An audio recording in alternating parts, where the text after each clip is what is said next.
Voilà, bonjour tout le monde.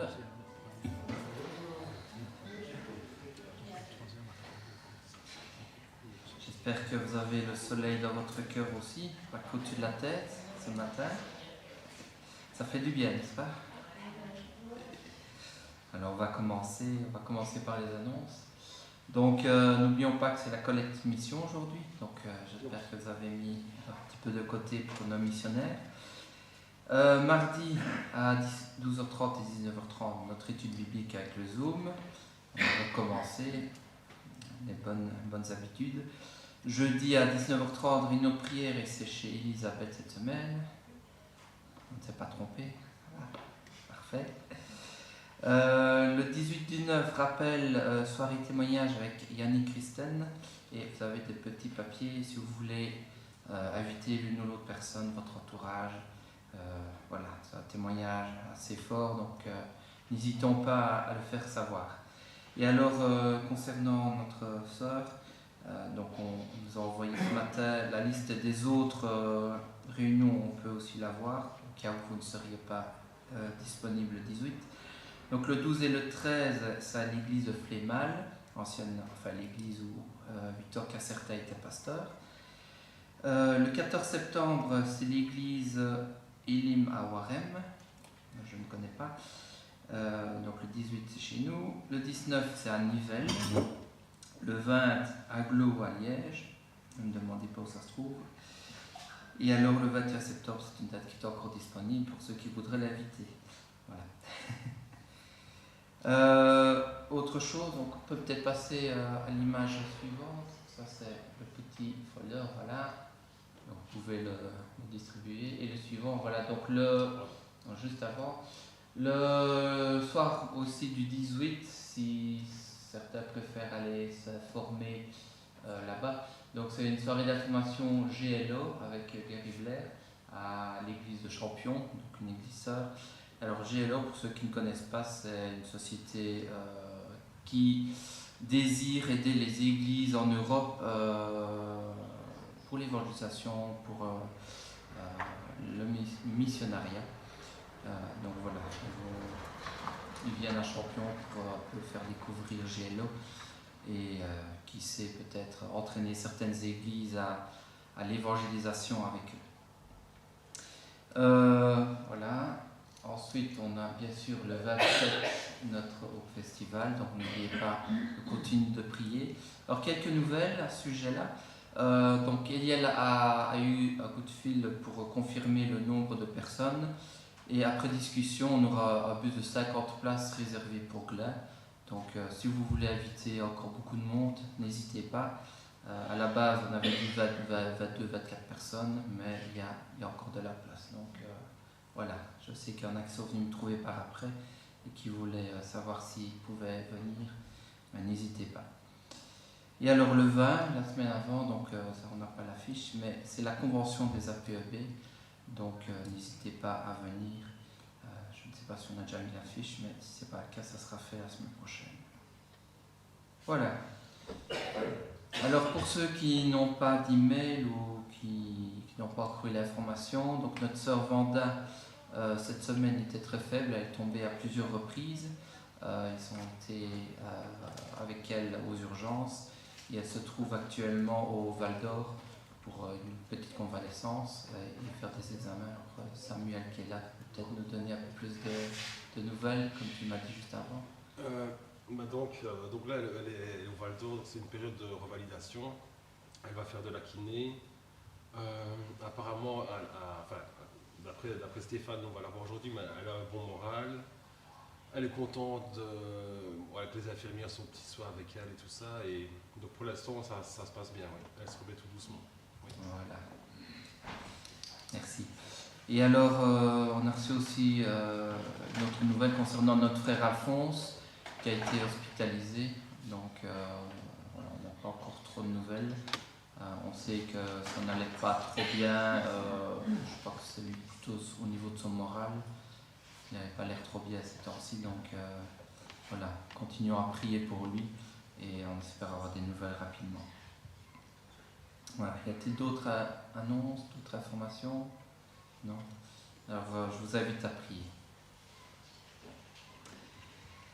Seigneur, nous voulons te remercier de nous permettre d'être ici ce matin. Nous voulons te remercier de nous avoir gardés cette semaine. Et nous te prions aussi, Seigneur, pour, tu l'as entendu, notre frère, notre sœur qui sont pour le moment convalescents, hospitalisés. Et pour tous ceux aussi qui sont dans des maisons de repos, qui ne peuvent plus se déplacer, Seigneur. Nous te demandons de les bénir, de les garder entre tes mains et de les fortifier aussi dans leur foi, Seigneur. Nous te demandons d'être avec eux et de bénir aussi le culte ce matin, que ce soit ici à Glin ou n'importe où à travers le monde, Seigneur, où tu es loué, adoré. Nous te prions, Seigneur, d'accueillir nos louanges et nos prières de remerciement, Seigneur, au nom de Jésus. Amen. Amen. Alors je vous invite à vous lever. On va commencer notre culte avec un premier chant. Et ce chant dit ceci: Majesté, à lui la majesté. Et j'espère que c'est ce que vous avez dans le cœur, que c'est à lui que revient la majesté, la gloire et la louange. Amen.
Reconnaissons sa majesté et son règne sur nous. Alors je vous invite à ouvrir notre Bible ce matin et lire ensemble le psaume 93 et voyons ce que David nous révèle du Seigneur. Donc le psaume 93.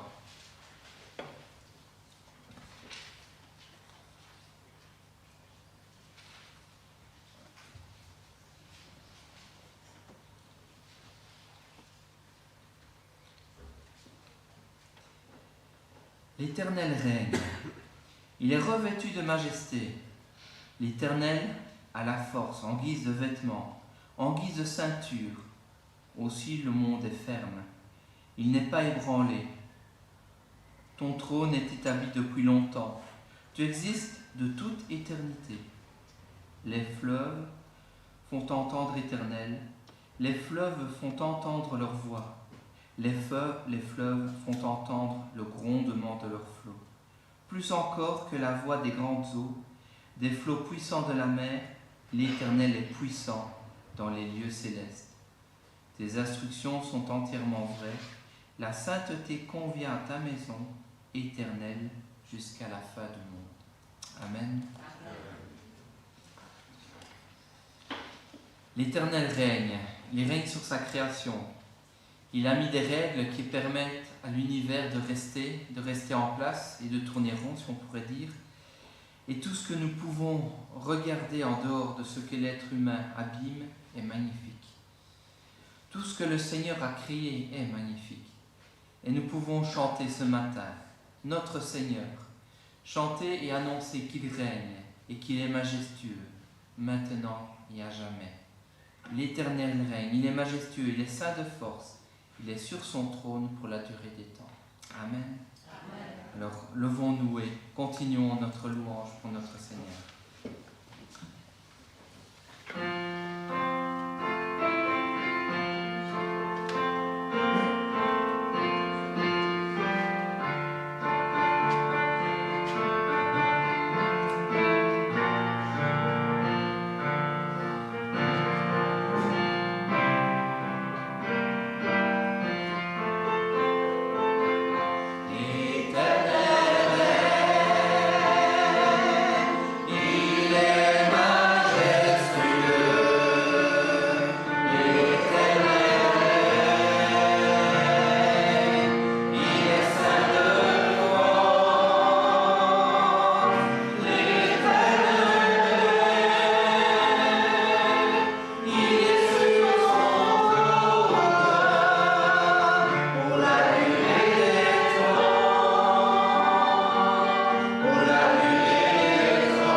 Le Seigneur règne.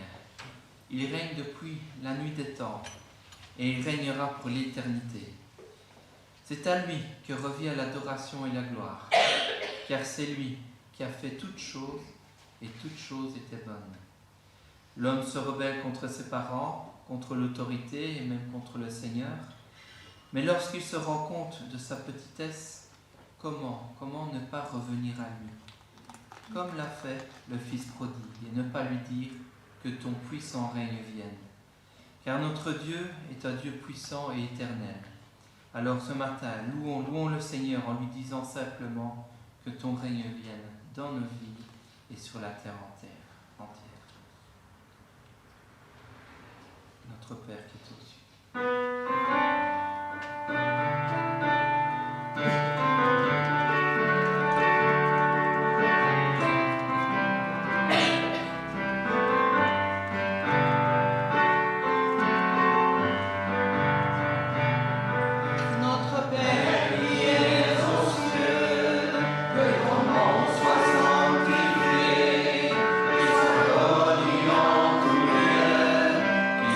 Loué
créé toutes choses, il a mis des règles afin que tout soit ordonné et bien à sa place. Mais pour cela, il fallait aussi qu'il connaisse l'étendue de sa création. Il n'a pas créé les choses ainsi, sans en connaître les limites. Elle est tellement vaste, n'est-ce pas? Il suffit de regarder dans les étoiles, de jeter son regard au loin, et on se rend compte combien la création est immense. Et même quand on regarde au plus loin que l'on peut, on se rend compte qu'il y a encore plus loin que cela. Et pourtant, le Seigneur connaît chaque recoin de sa création, et même les cheveux de chacun de nous. Certains en ont plus que d'autres, mais il les connaît tous. Il règne en faisant attention à sa création, en faisant attention à nous. Nous pouvons chanter notre Seigneur, et ensuite élever nos prières de reconnaissance, parce qu'il connaît tout. Notre Dieu, qui a mesuré les océans, qui a compté les jours de demain. Roi et nation tremblent à sa voix, mais la création l'exalte avec joie. Et j'espère ce matin que nous pouvons exalter notre Seigneur.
tous tes soucis, Seigneur, de les protéger et de poser ta main sur eux.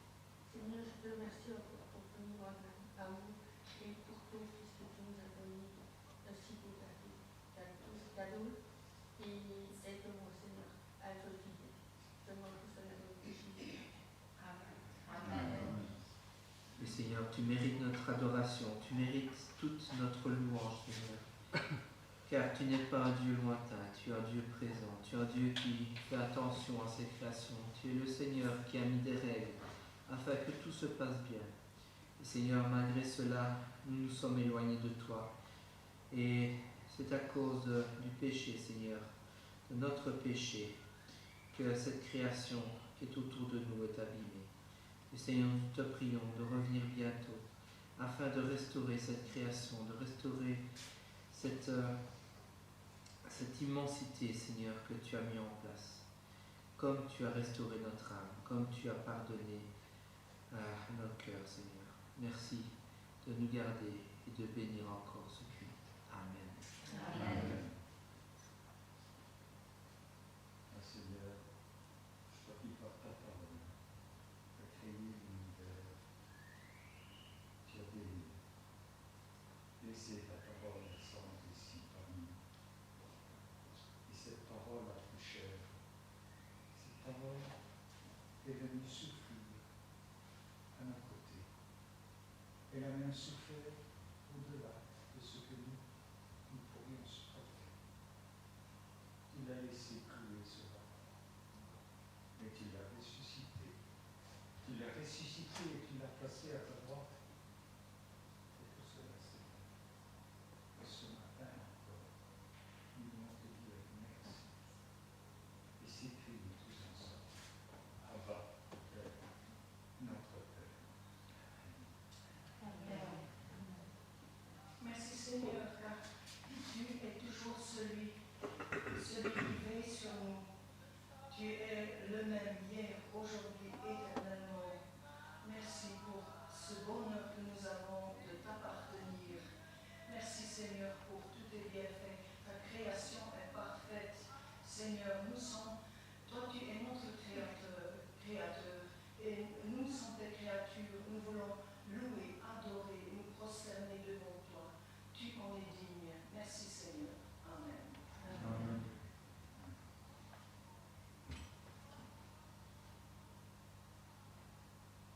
Seigneur Jésus, tu es venu pour sauver ceux qui étaient perdus. Et nous étions, Seigneur, parmi ceux-là. Seigneur, merci parce que tu nous as aimés d'un amour si grand et si fort, Seigneur, que tu t'es offert sur la croix de notre part. Seigneur, merci parce que tu nous rappelles, Seigneur, combien tu as souffert pour nous. Parce que cet amour, Seigneur, tu l'as vraiment manifesté dans toute sa grandeur. Seigneur Jésus, merci. Merci pour ta fidélité. Merci, Seigneur, parce que tu es celui vers qui nous pouvons aller et nous confier. Merci parce que toi, tu es toujours prêt à entendre, Seigneur, ce que nous te disons. Et Seigneur, non seulement tu entends, mais tu nous comprends très bien. Parce que tu sais, Seigneur, de quoi nous sommes faits. Tu nous connais, Seigneur, de l'intérieur. Seigneur, merci parce que tu ne regardes pas aux apparences, mais tu regardes les cœurs. Seigneur Jésus, merci. Comment, Seigneur, pouvoir te dire merci pour cet amour si grand. Merci, Seigneur, parce que je peux te louer et t'adorer et m'approcher de toi en toutes circonstances, à chaque moment de ma vie. Et Seigneur, je veux te remercier pour cela. Merci parce que tu m'as donné aussi des frères et des sœurs. Merci, Seigneur, parce qu'ensemble, nous pouvons, Seigneur, d'un même cœur te louer et t'adorer. Et élever nos voix, Seigneur, afin de proclamer ta grandeur et ta puissance. Seigneur Jésus, que ton nom soit élevé, que ton nom, Seigneur, soit exalté dans chacune de nos vies, Seigneur, non pas seulement aujourd'hui, mais tous les jours de la semaine, Seigneur, afin que le monde voit, Seigneur, que nous t'appartenons, que nous sommes à toi. Garde-nous, Seigneur, et bénis-nous ta gloire. Au nom de Jésus. Amen. Amen.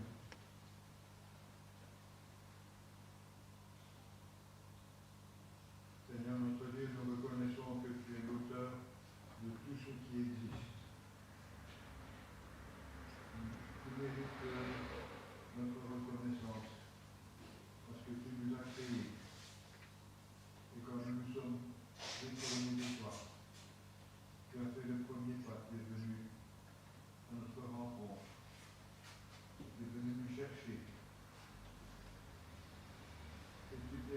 notre côté. Tu n'étais pas contre nous. Tu as pris notre défense. Et tu continues à intercéder pour nous.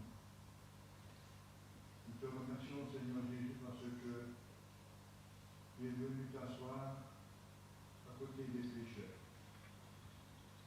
Tu es venu t'asseoir à côté de nous. Non pas pour nous juger, mais pour nous dire ton amour, pour nous dire qu'on pardonne, pour faire de nous tes enfants, pour nous faire entrer dans ta famille. Nous te remercions de t'être abaissé aussi bas, mais plus bas que nous ne sommes, pour nous appeler à toi.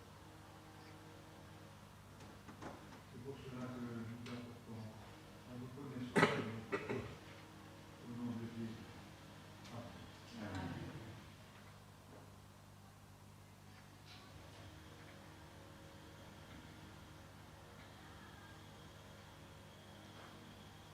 Seigneur, tu règnes pour l'éternité, et même si actuellement de nombreux hommes te refusent encore comme Seigneur et Sauveur, nous savons, Seigneur, qu'un jour tu reviendras et que tu mettras les choses en place. Seigneur, nous te prions de nous aider à faire en sorte que le nombre de non-croyants soit le moindre possible. Aide-nous, Seigneur, à apporter ta nouvelle là où tu désires. Amen. Amen. Le Seigneur règne sur sa création et pourtant, à un moment donné, le Père a dû se séparer de son Fils afin de venir réparer ce qui a été brisé. Brisé non pas de sa volonté, mais de la volonté de sa créature. Et le Seigneur Jésus a dû laisser sa gloire afin de venir marcher parmi nous et mourir sur l'infâme bois. Et avant de passer par les souffrances qui nous donnent la paix, il a instauré aussi ce rappel, le rappel à notre attention, le repas pris avec ses disciples. Et avant de prendre cette scène ensemble, je vous invite à chanter les souffrances qu'il a vécues pour nous. Pouvons-nous lever pour chanter le chant numéro 119 sur À toi la gloire. À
souffert, nous l'avons chanté, de ses blessures, de la méchanceté des hommes, mais surtout de l'abandon de Dieu pendant ces moments. Mais un abandon temporaire. Lui, devenant le péché du monde, ne pouvait être uni au Père en ce moment-là. Moment qui se termina après sa résurrection et la glorification de notre Seigneur Jésus. Le Seigneur a souffert pour nous, pour chacun de nous en particulier, pas pour un groupe, mais pour chacun, afin que nous soyons pardonnés et que la séparation de notre esprit et de notre corps actuel soit la seule séparation qui nous reste. Parce que la séparation d'avec le Père, d'avec Dieu, est terminée et un nouveau corps nous sera offert le moment venu. Nous pouvons remercier le Seigneur pour cette séparation qu'il a vécue une fois pour toutes, afin que notre séparation se termine. Prenons quelques instants pour remercier le Seigneur dans notre cœur et peut-être lui demander pardon aussi si nous avons quelque chose à lui demander.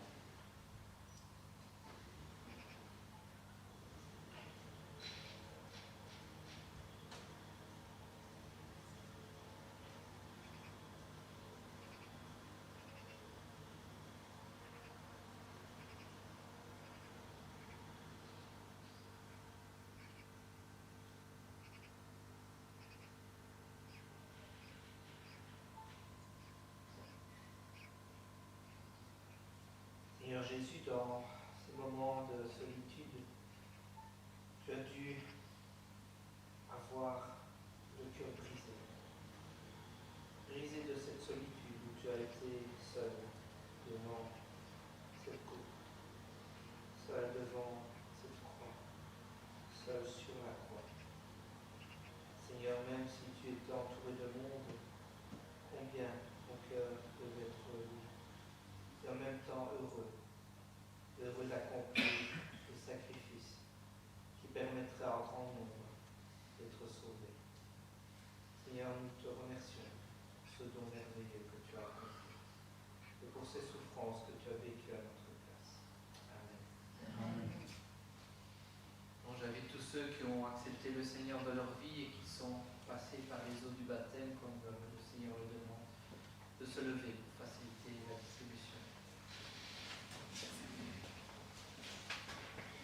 Je vais inviter Marianne et David.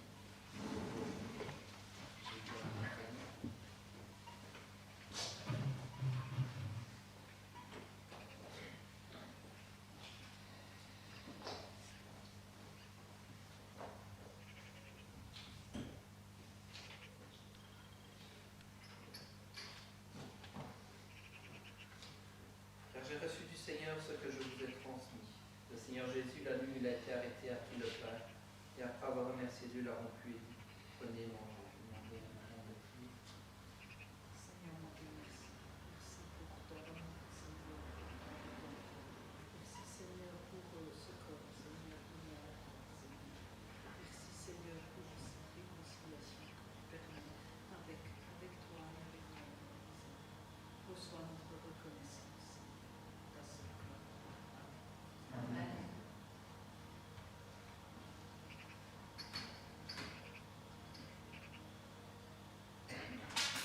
De même, après le repas, il prit la coupe et dit, cette coupe est la nouvelle alliance en mon sang. Faites ceci en souvenir de moi, toutes les fois.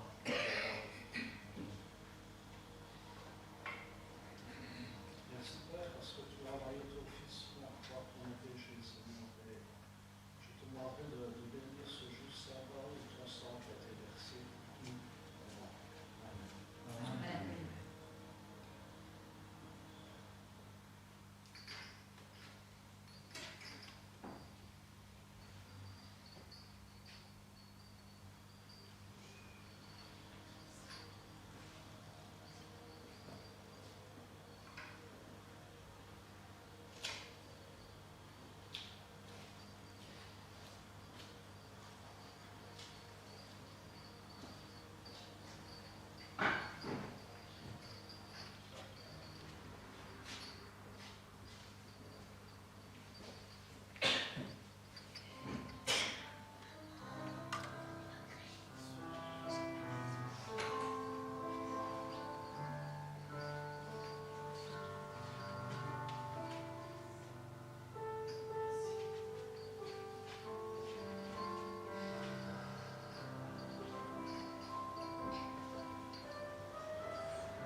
bénédiction sur les deux.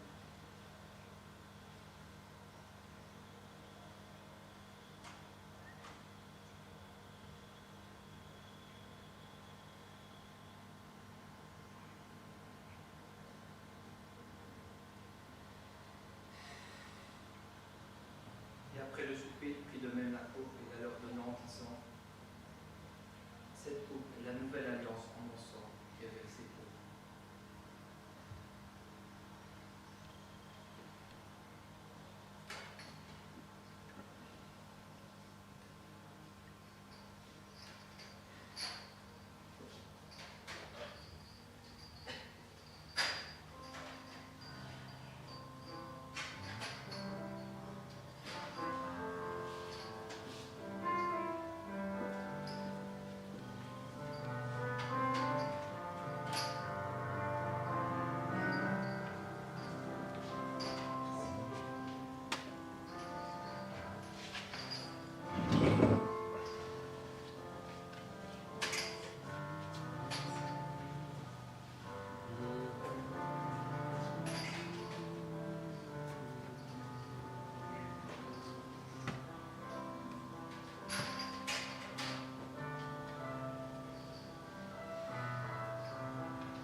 Le Seigneur s'est offert, il est mort, il est ressuscité et il est assis sur le trône et règne éternellement sur sa création. Et le Fils, tout comme le Père, mérite notre louange et notre adoration pour ce qu'ils ont fait pour nous. Chantons et apportons notre reconnaissance au Seigneur à travers notre offrande. Et j'invite les préposés à se préparer. Et nous allons chanter « Tout joyeux, bénissons le Seigneur ». Chantons et célébrons ses louanges.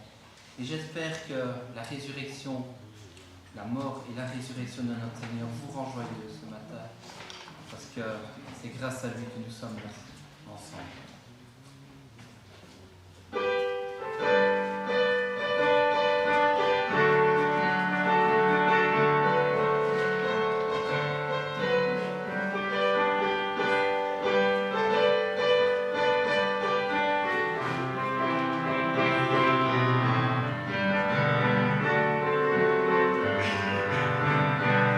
Joyeux, bénissons le Seigneur, chantons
frère Jean-Marie qui nous apporte la parole ce matin.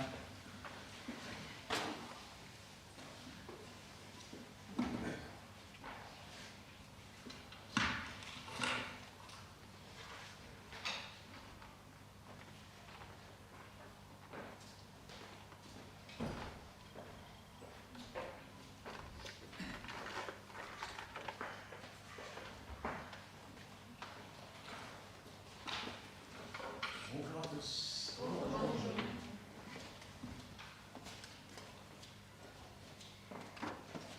Eh bien, c'est toujours un grand plaisir de se retrouver avec vous, pouvoir partager la parole, ce que le Seigneur m'a mis sur le cœur. Et sans plus tarder, nous allons commencer. D'autant plus que nous pourrons encore profiter en cette fin d'été d'un beau soleil. Nous sommes au mois de septembre et les vacances sont terminées. On a repris le collier pour certains, pour d'autres, on profite encore.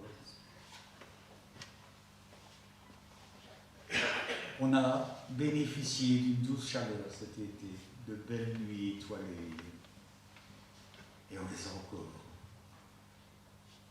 Vous allez me dire, oui, mais parfois quand il y a des nuages, on ne voit plus les étoiles. Eh bien si, elles sont toujours là. Et malgré les nuages, le ciel est toujours magnifique. Nous l'avons chanté à plus d'une reprise encore ce matin. Et pourtant, nous n'en contemplons qu'une toute petite partie. En effet, la Bible nous parle de l'immensité des cieux, mais aussi de sa perfection, de leur perfection. C'est normal, c'est Dieu qui les a créés, donc tout est parfait.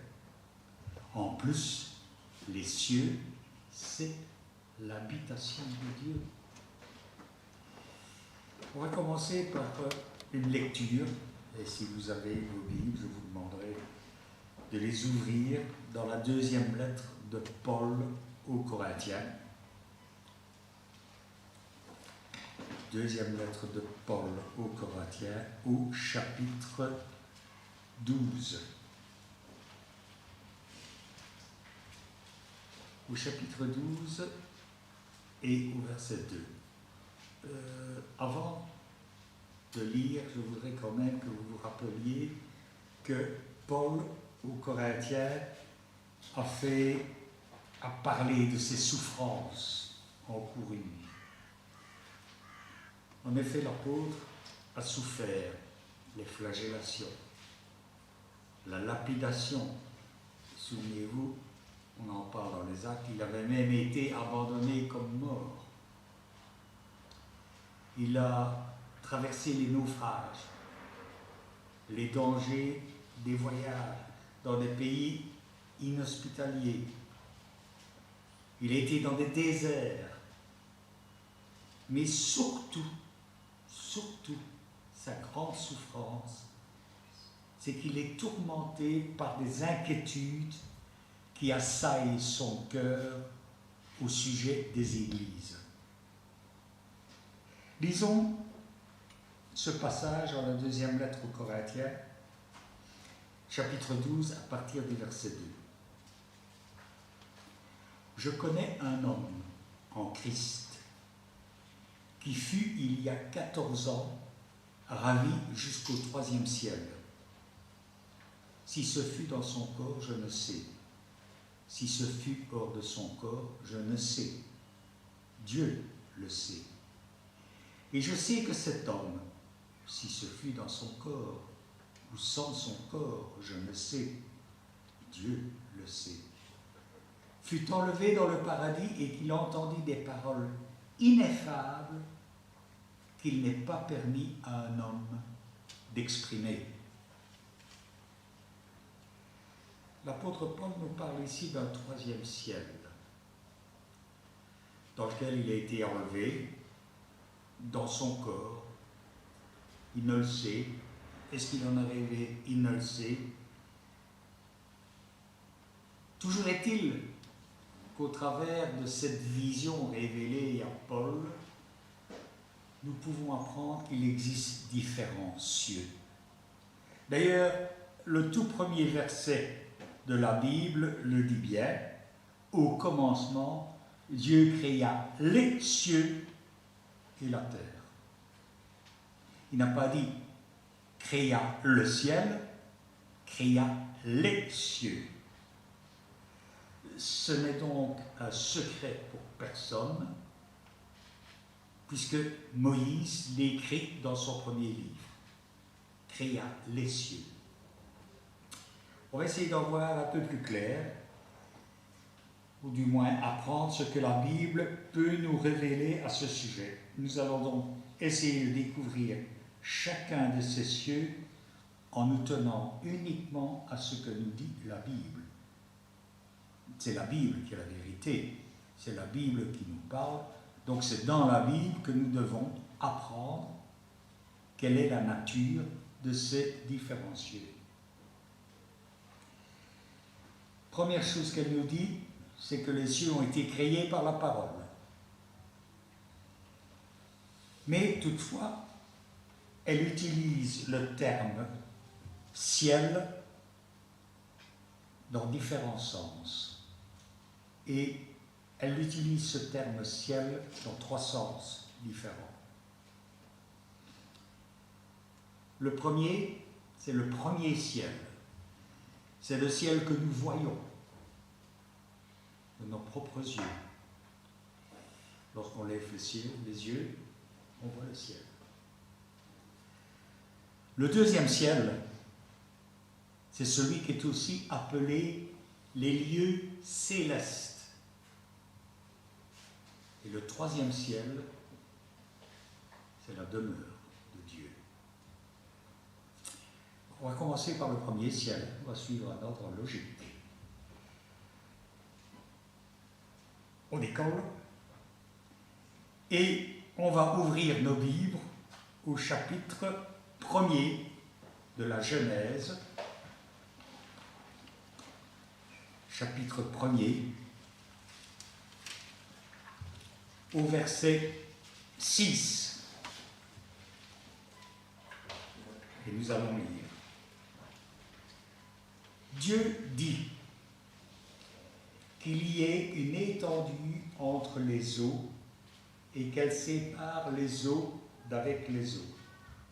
Et Dieu fit l'étendue et il sépara les eaux qui sont au-dessous de l'étendue d'avec les eaux qui sont au-dessus de l'étendue. Et cela fut ainsi. Dieu appela l'étendue ciel, ainsi il y eut un soir et il y eut un matin, ce fut le second jour. Donc, en lisant ces 3 versets, qu'est-ce qu'on découvre? C'est que la création du ciel est l'étendue qui sépare les eaux d'en haut des eaux d'en bas. C'est aussi, parce que c'est un thème qu'on va voir souvent dans la Bible, le ciel que l'on appelle le firmament. Ce ciel est conçu comme étant le siège de tous les phénomènes météorologiques et de tous les phénomènes astronomiques. C'est notamment de ce ciel que tombe la pluie.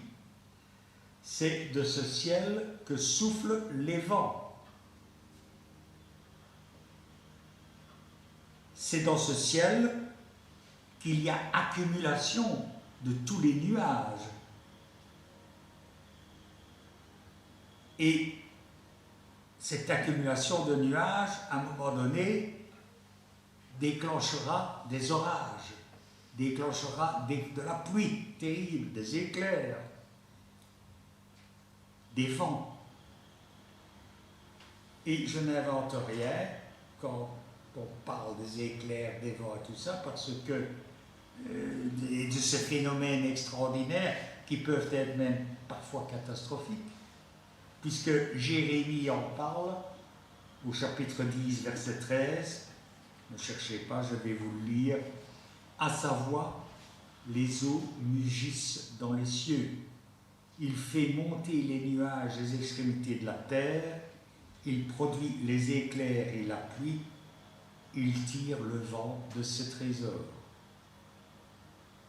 Mais on va encore découvrir bien d'autres choses. Et continuons un petit peu la lecture dans Genèse, un petit peu plus loin, dans ce premier chapitre, au verset 14.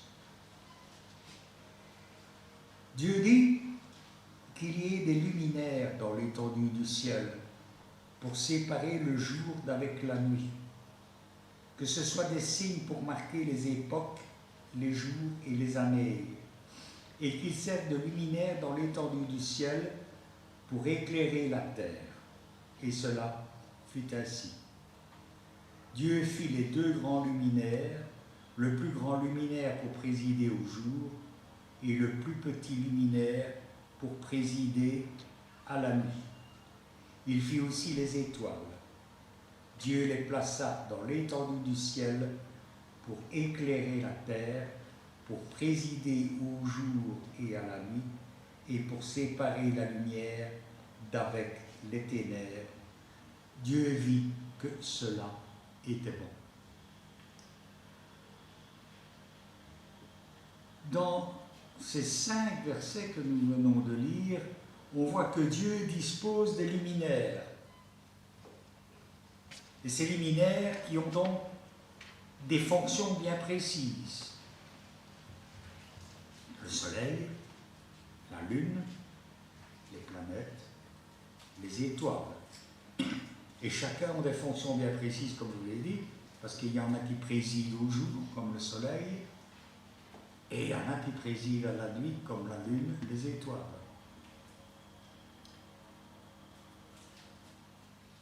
Ces éléments que Dieu a placés dans son ciel ne servent pas seulement à nous éclairer, mais ils servent également à compter le temps et à marquer les saisons. Donc, vous voyez que chaque élément a son importance. Ce premier ciel qu'on vient de décrire est celui que nous voyons chaque jour de notre vie, le jour comme la nuit. C'est celui qui entoure la terre et sous lequel nous vivons. C'est sous ce ciel que nous sommes protégés, parce qu'il en faut une fonction. Nous sommes protégés des rayons nocifs venant de l'espace intersidéral. C'est sous ce ciel que nous respirons l'oxygène qu'il nous dispense et qui nous est indispensable pour la vie. C'est le ciel que nous pouvons parcourir en avion pour nos déplacements, mais aussi le ciel que les astronomes et des astronautes découvrent de plus en plus grâce au progrès de la technique et dont on commence à imaginer et en découvrir un peu plus les limites chaque jour. À propos de ce premier siècle que l'on découvre, on envoie des fusées, il y a des astronautes. Si vous vous souvenez, le premier astronaute qui a été envoyé dans l'espace, c'était un cosmonaute, comme disent les Russes, c'était Yuri Gagarin.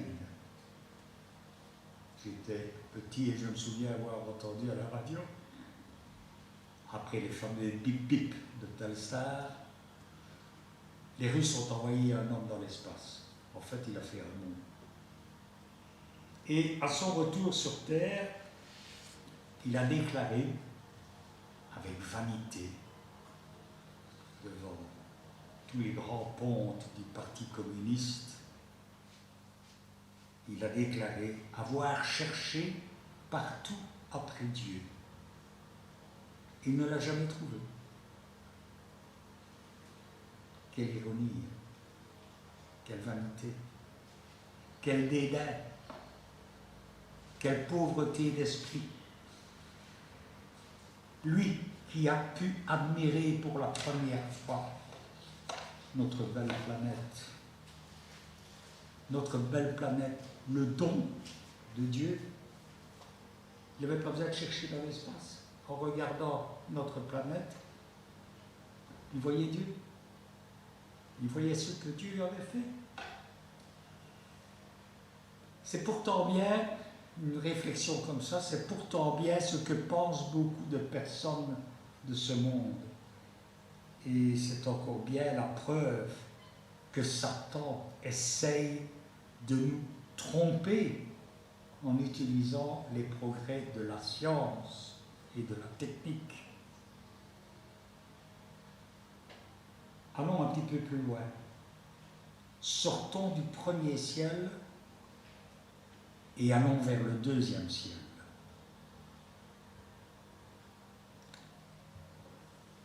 Ce deuxième ciel, il est très difficile à voir, parce que ce sont des lieux célestes. Il se trouve carrément en dehors de la sphère de notre vie terrestre. Et lorsqu'on parle du deuxième ciel, on entre ici dans le mystère des cieux,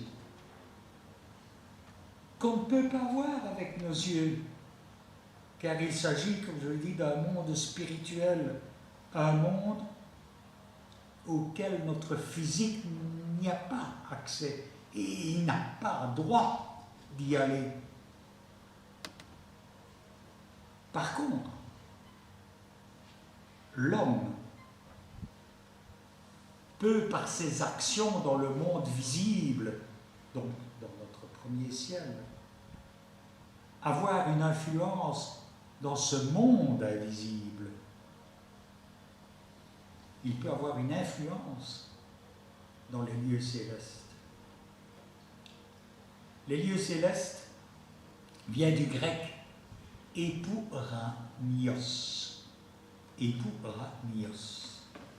qui signifie la sphère des activités spirituelles. C'est l'endroit où l'activité angélique et l'activité démoniaque s'affrontent. En effet, dans sa lettre aux Éphésiens, Paul, au chapitre 1, verset 20, dit que Dieu a ressuscité Christ d'entre les morts et l'a fait asseoir à sa droite dans les lieux célestes. Et toujours dans la même lettre aux Éphésiens, au chapitre 6, verset 12, il nous parle des forces démoniaques dans le même domaine. Car il est écrit, ce n'est pas contre l'homme que nous avons à lutter, mais contre les esprits du mal dans les lieux célestes. Donc les lieux célestes, c'est le terrain d'action des anges. Mais attention, si pour les anges c'est leur terrain d'action, ce n'est pas leur demeure. On verra plus tard où ils résident. Alors, quel est le rôle de ces êtres angéliques? En Hébreux, chapitre 1, verset 14, l'apôtre écrit « Ne sont-ils pas tous des esprits au service de Dieu, envoyés pour exercer un ministère en faveur de ceux qui doivent hériter du salut ?» Qui est-ce qui doit hériter du salut, si ce n'est pas, si ce n'est nous? Donc les anges sont à notre service. Ce sont des êtres, on parle des anges fidèles, ce sont des êtres créés et envoyés par Dieu pour exercer un ministère. Ils servent les humains que Dieu appelle au salut. Il y a un verset qui le dit très bien, où on a cette protection de l'ange. C'est le psaume 34 au verset 8. L'ange de l'Éternel campe autour de ceux qui le craignent et il les arrache au danger. L'ange de l'Éternel,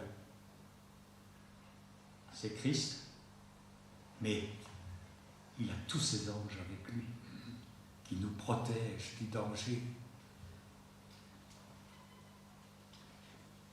Donc ce deuxième ciel, c'est le champ d'action des anges. C'est aussi un champ de bataille. Si c'est le champ d'action des anges, qui sont là pour nous aider, pour nous protéger, c'est un champ de bataille. Un champ de bataille terrible entre les anges de Dieu et les démons de son adversaire Satan. Car, il ne faut pas se leurrer, il y a constamment, à chaque instant, un combat entre les forces du bien et du mal depuis la chute de Satan. Cette chute de Satan est relatée dans les livres d'Ésaïe. On peut lire un petit extrait, justement, dans le livre d'Ésaïe. C'est au chapitre 14, verset 12. Oui, je dis bien. Versets 12 à 14.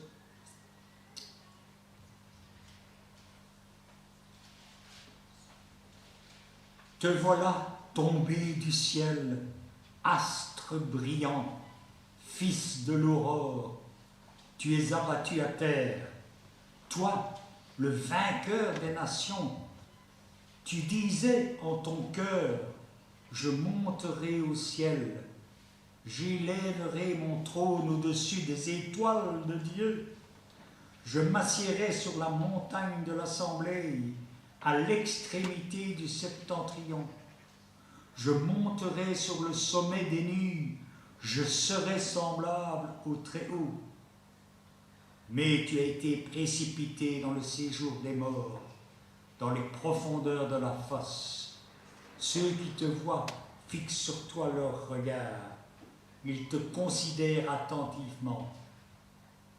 Est-ce là cet homme qui faisait trembler la terre, qui ébranlait les royaumes, qui réduisait le monde en désert, qui ravageait les villes et ne relâchait point ses prisonniers?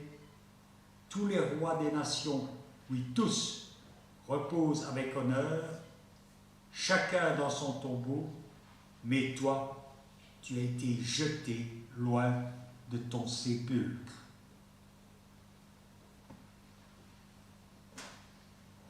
On en parle également dans Ézéchiel, au chapitre 28,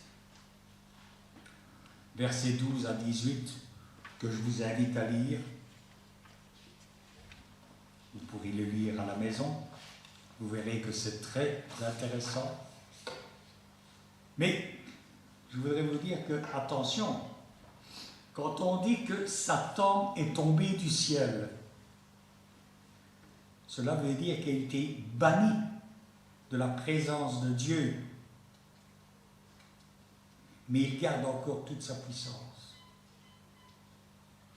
En effet, Jude, dans son épître, au verset 9, nous dit « Or, l'archange Michel, lorsqu'il contestait avec le diable et lui disputait le corps de Moïse, n'osa pas porter contre lui un jugement injurieux, mais il dit que le Seigneur te réprime. » Donc l'archange Michel, le chef des armées célestes, n'ose même pas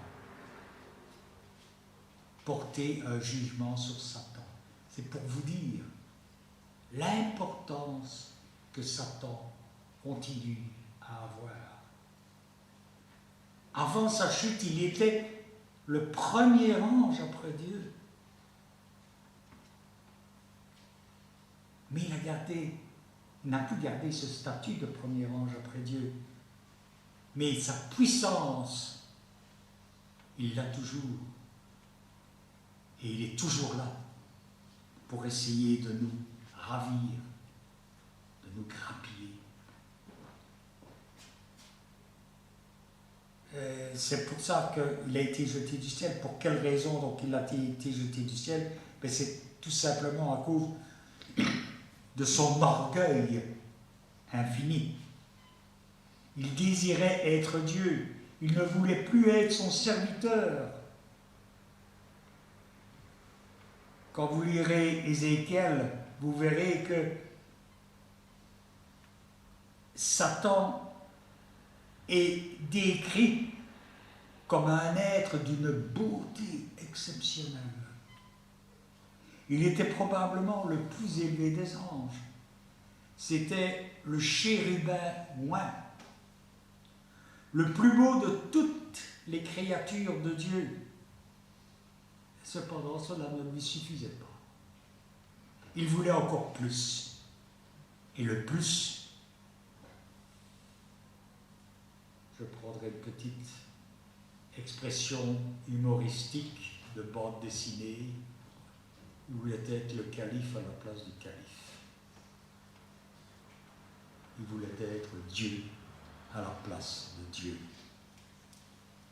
Et régner ainsi sur l'univers. Il est intéressant de noter que c'est précisément l'objectif de la tentation par laquelle il parvient à faire chuter Adam et Ève dans le jardin d'Éden. En effet, souvenez-vous, il leur promet qu'en mangeant du fruit de l'arbre de vie, ils deviendront comme des dieux. Il s'est attaqué à Adam et Ève par jalousie et par vanité, de façon à anéantir l'œuvre de Dieu. Son orgueil l'ayant encore poussé à vouloir devenir le maître de la création.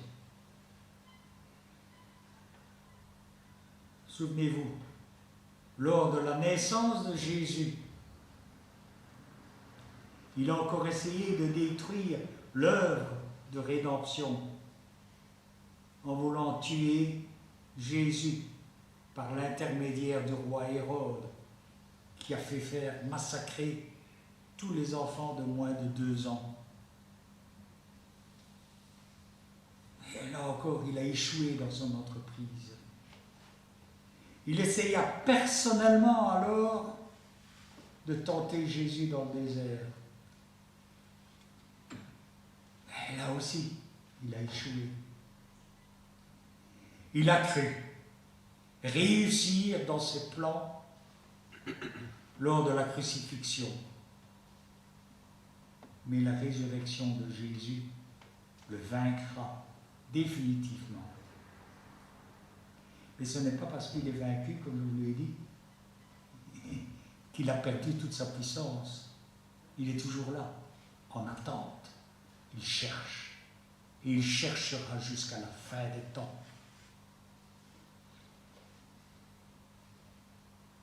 Il faut également savoir que non seulement des démons combattent les anges de Dieu dans le ciel, mais il y en a également sur terre pour tenter et essayer de nous faire chuter. La terre, c'est le terrain de jeu de Satan. Il aime se promener, il aime jouer. Et c'est ainsi que les démons peuvent prendre différentes formes. Ça peut être le cinéma, la littérature, la télévision. Mais ça peut être aussi des formes humaines, parce qu'il n'y a pas que dans des objets qui peuvent se loger, mais ils peuvent également prendre forme humaine.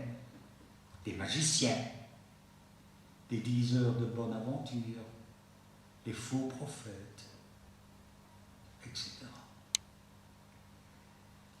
D'ailleurs, la Bible nous met en garde contre ces personnes, et je vais citer 2 versets. Un dans l'Ancien Testament, en Lévitique, chapitre 19, verset 31. Ne vous tournez point vers ceux qui évoquent les esprits, ni vers les devins, ne les recherchez point, de peur de vous souiller avec eux. Je suis l'Éternel votre Dieu. Et dans le Nouveau Testament, on peut citer le passage en Galates, chapitre 5, versets 19 à 21. Or, les œuvres de la chair sont manifestes. Ce sont l'impudicité, l'impureté, la dissolution, l'idolâtrie, la magie, les inimitiés, les querelles, les jalousies, les animosités, les disputes, les divisions, les sectes, l'envie, l'ivrognerie, les excès de table et les choses semblables. Je vous dis d'avance, comme je l'ai déjà dit, que ceux qui commettent de telles choses n'hériteront point le royaume de Dieu. Vous avez vu la liste, hein? Elle est énorme. Et l'apôtre dit, et des autres choses semblables, donc on pourrait encore en rajouter. Donc, quand le Seigneur dit, je pars vous préparer une place, à votre avis, ce n'est certainement pas dans le deuxième ciel. Et c'est ainsi que nous en arrivons au troisième ciel. Le troisième ciel, qui est décrit en des termes extraordinaires par l'apôtre Paul.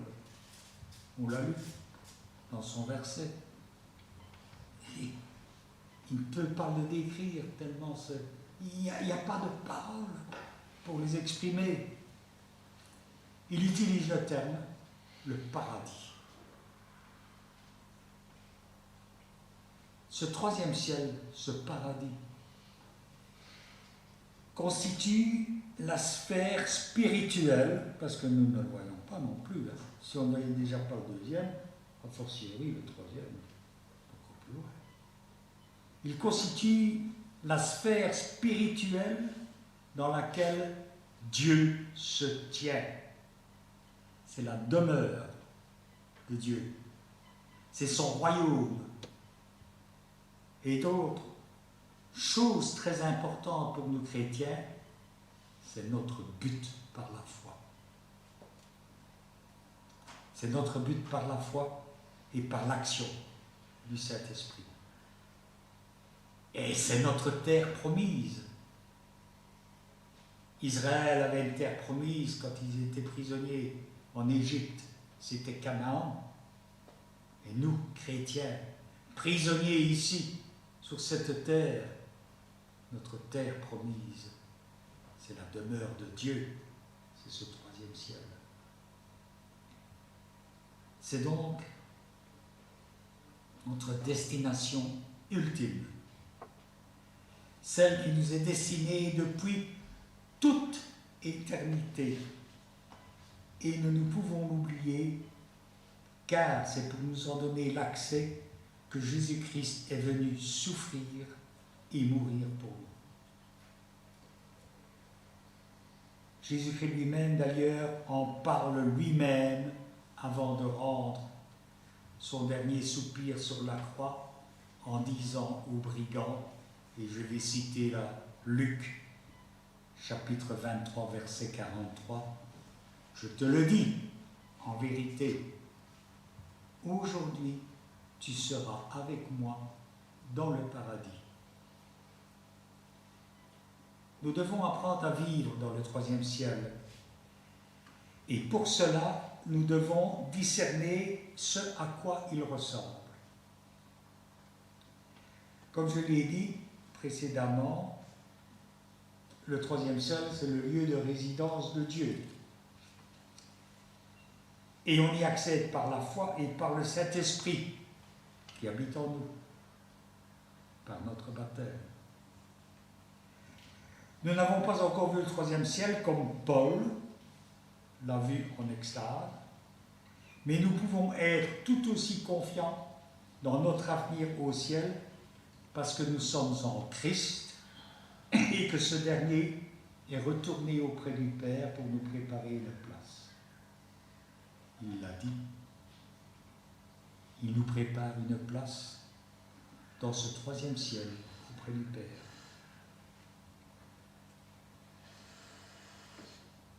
La Bible ne nous dit pas tout ce que nous aimerions savoir sur le paradis, mais nous savons que ce sera un endroit merveilleux où nous habiterons avec le Christ. Et pour cela, il y a une petite description en Jean, chapitre 14, versets 1 à 4, où Jésus dit « Que votre cœur ne se trouble point, croyez en Dieu et croyez en moi. Il y a plusieurs demeures dans la maison de mon Père. Si cela n'était pas, je vous l'aurais dit. Je vais vous préparer une place. Et lorsque je m'en serai allé et que je vous aurai préparé une place, je reviendrai et je vous prendrai avec moi, afin que là où je suis, vous y soyez aussi. Vous savez où je vais et vous en savez le chemin. » Paul savait que le fait d'être avec Christ était bien meilleur que tout ce qu'il pouvait vivre sur terre. Il dit dans sa lettre aux Philippiens, le chapitre 1, verset 21, « Car Christ est ma vie, et la mort m'est un gain. Mais s'il est utile pour mon œuvre que je vive dans la chair, je ne saurais dire ce que je dois préférer. Je suis pressé des deux côtés. J'ai le désir de m'en aller et d'être avec Christ, ce qui de beaucoup est le meilleur. Jusqu'au jour où nous entrerons éternellement dans la présence de Dieu, nous pouvons affirmer avec confiance, à l'instar de l'apôtre Paul, car nous marchons par la foi et non par la vue. Oui, nous sommes pleins de confiance et nous aimerions mieux quitter ce corps pour aller vivre auprès du Seigneur. C'est ce que l'apôtre Paul dit aux Corinthiens dans sa deuxième lettre. Le troisième ciel, c'est également la destination des saints de l'Ancien Testament, qui sont décédés en croyant en la promesse de Dieu d'envoyer un Rédempteur. Oui, parce que avant Jésus-Christ, les hommes pieux qui suivaient la loi à la perfection et qui avaient dans leur cœur la présence de Dieu, l'amour de Dieu, étaient en attente. Ils ont attendu que Christ vienne. Et Éphésiens chapitre 4 verset 8 nous dit, c'est pourquoi il est dit, étant monté en haut, il a emmené des captifs et il a fait des dons aux hommes. Les captifs, c'était les morts de l'Ancien Testament qui étaient morts, je vais dire entre guillemets, dans l'espérance d'une rédemption et qui étaient là en attente.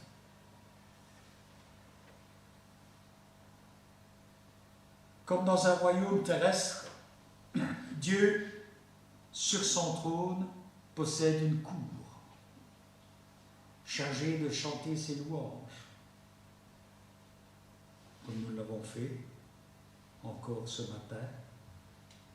Eh bien, là au ciel, il y a des anges, il y a des sauvés, des élus qui chantent continuellement les louanges de Dieu. Mais il n'y a pas qu'une cour, ça doit être formidable, hein, Edwige, une chorale comme ça.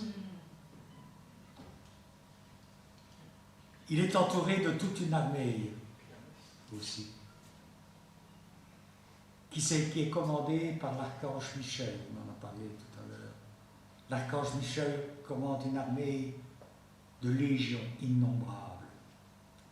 Le psaume 103, verset 20, il dit « Bénissez l'Éternel, vous ses anges, qui êtes puissants en force et qui exécutez ses ordres en obéissant à la voix de sa parole. » Et au psaume 148, verset 2, « Louez-le, vous, tous ses anges, louez-le, vous, toutes ses armées. » Mais il possède également une cour de justice, un tribunal, où tous les hommes, sans exception, passeront en jugement. Et tous les hommes, sans exception, devront rendre compte de toute leur vie passée sur terre. Comme dans tout tribunal, il y a un accusateur public.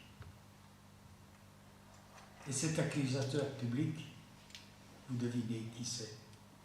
C'est Satan. Parce que Satan est dans le tribunal. Il accuse sans arrêt.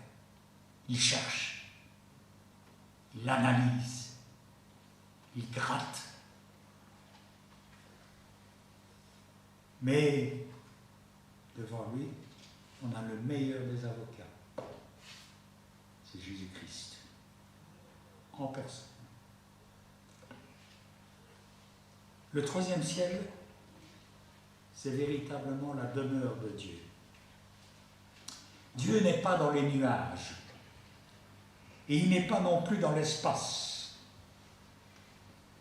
Le psaume 115, au verset 2, nous dit « Notre Dieu, il est au ciel, il réalise tout ce qu'il veut. »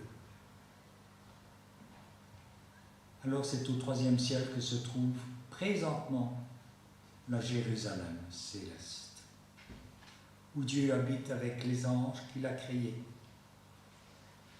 L'apôtre Jean a eu le privilège d'avoir une vision précise de cette Jérusalem céleste. Et il en fait une description exacte, mesurée, précise, dans les 2 derniers chapitres de l'Apocalypse. Le troisième ciel, c'est également l'endroit où toutes les choses passées seront oubliées. Fini les tristesses, fini les douleurs, fini les maladies, fini les tracas que nous subissons tous les jours, les petits ennuis, les petits, comment on dirait en wallon, le petit méhin, comme on dit à Liège. Fini tout ça.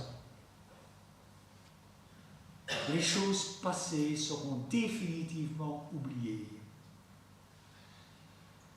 Plus de séparation, puisque la mort est vaincue. On connaîtra la joie éternelle en la présence de Dieu. On sera éternellement éclairé de sa lumière.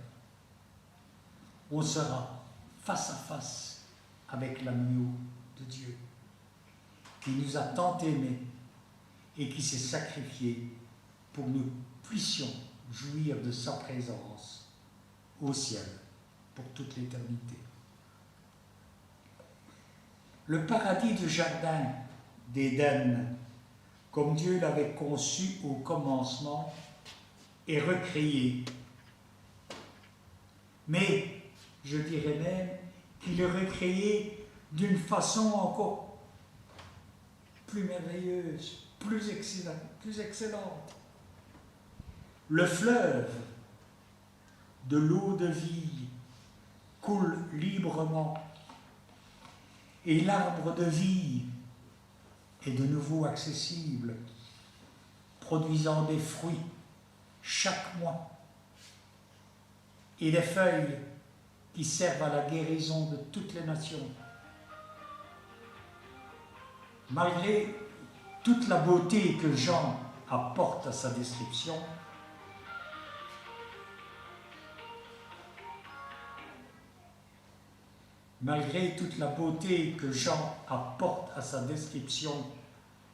ce troisième ciel n'est toujours pas imaginable comme l'explique l'apôtre Paul.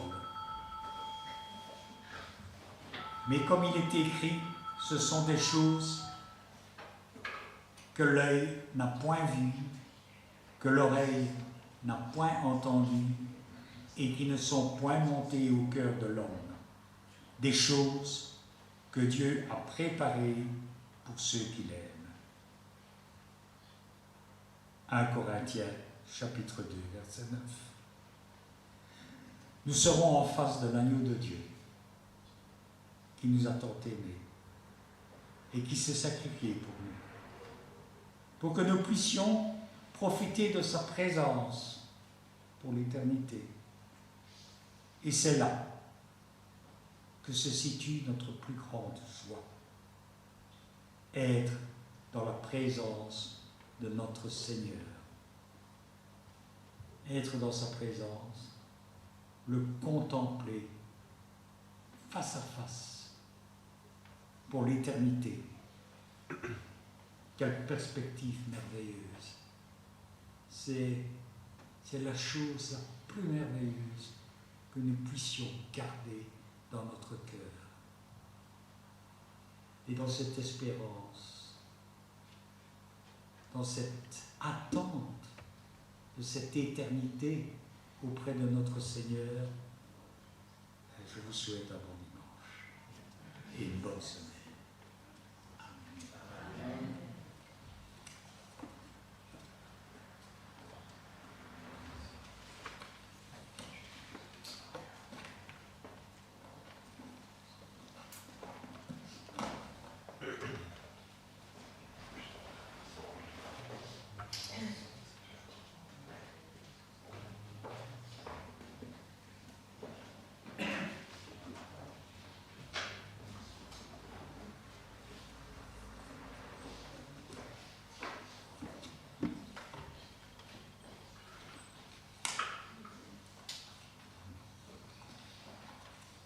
Voilà, vivement le moment où nous serons face à face avec notre Seigneur, où il viendra nous chercher et où il viendra régner d'abord sur terre et puis pour l'éternité avec la Jérusalem céleste.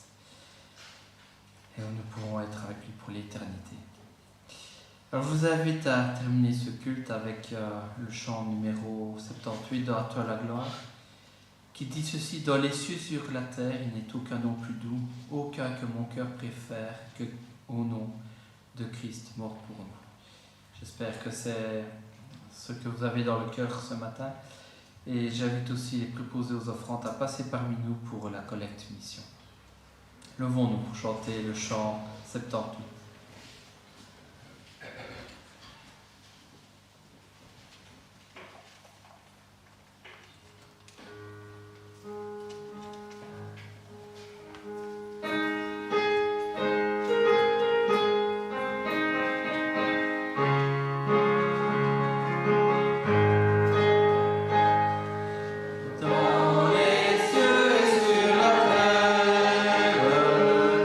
Il n'est aucun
ralime le courage du cœur le plus oppressé. Quel beau nom, porte loin de l'Éternel. Quel beau nom,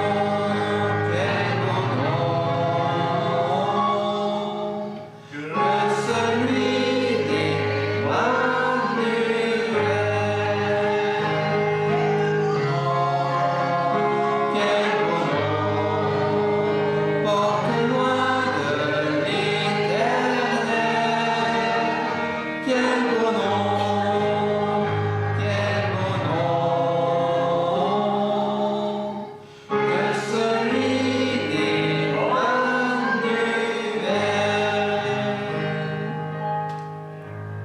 Demandez à Piotr si tu veux prier pour les offrandes mission. Seigneur mon Dieu, nous te rendons grâce. Nous voulons te dire merci du fond du cœur, car tu nous bénis richement tous les jours. Merci maintenant de pouvoir participer à cette offrande qui est destinée aux missionnaires, à des personnes qui ont pris la décision pour te servir dans les différents pays, dans les différents champs missionnaires, que cet argent puisse contribuer à leur travail à ton service. Au nom de Jésus-Christ. Amen. Je vous laisse avec les paroles de bénédiction dans Nombre 6. Que l'Éternel te bénisse et qu'il te garde. Que l'Éternel fasse luire sa face sur toi et qu'il t'accorde sa grâce. Que l'Éternel tourne sa face vers toi et qu'il te donne sa paix. Amen. Amen. Un bon dimanche à tous, une bonne semaine. Et n'oubliez pas de venir le mardi, le jeudi, à chaque fois que nous pouvons nous réunir.